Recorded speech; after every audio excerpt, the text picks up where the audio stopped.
Hey fam, it's your boy Pop Pop. It's 5 o'clock in the morning. When the devil was tempting Jesus in the desert, telling him to turn the rocks into bread, Jesus didn't get into an argument with the devil. He just spoke the living word of God. Okay?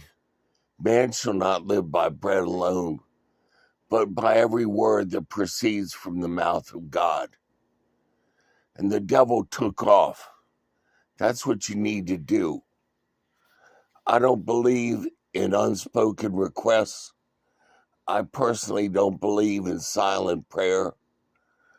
Other than meditating, it's different, okay? The point that I'm making is when you ask somebody for an unspoken request, all right, that's really not scriptural as far as I can tell.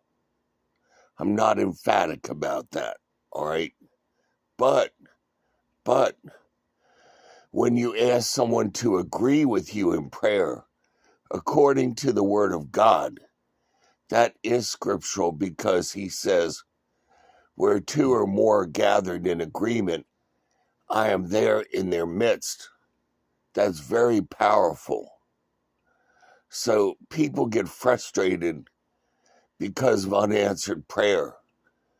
There's several different reasons your prayers can be unanswered. For you Satanists and you Luciferians, if you're not a child of God, God really is not obligated to answer your prayer. I know that sounds harsh, but when you look at the parable of the Canaanite woman who went to Jesus, he said, it is not for me to give the children's bread to the dogs.